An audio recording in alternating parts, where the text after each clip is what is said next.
So ano po masasabi niyo sa role na ginampanan niyo sa episode natin ngayon? Ikaw muna. Ikaw muna.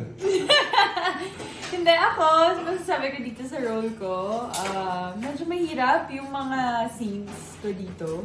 Especially, ang daming mga takbuhan, hindi lang hindi lang drama, may halong action and horror. So medyo doon ako nahihirapan, pero I enjoyed playing this role. Ikaw? Ako naman dito as a supportive boyfriend. Ayun, supportive boyfriend kay Ella, kay Lian dito. And yun, happy to work with you again. Oo nga. So ano naman po masasabi niyo sa naging story natin ngayon? Ikaw, ano masasabi mo sa tikbalang story natin dito? Actually, nabasa ko yung script parang iba yung feeling. Kasi parang first time ko gumawa ng ganitong genre na may tikbalang. So, parang bago siya sa akin. Pero yung nakita ko na ikaw nga kasama ko, sabi ko, kaya. Bolero itong kasama ko. Hindi, pero ako masasabi ko sa story natin, napaaga ata yung November.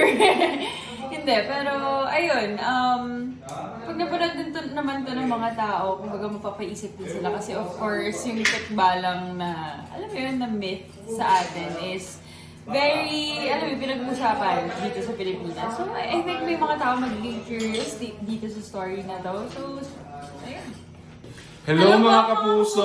Ako po si Lian Valentin. And I'm Kim Santan. At abangan din po ninyo kami sa aming episode dito sa Wish Ko Lang. 4 p.m. on GMA. See you mga kapuso!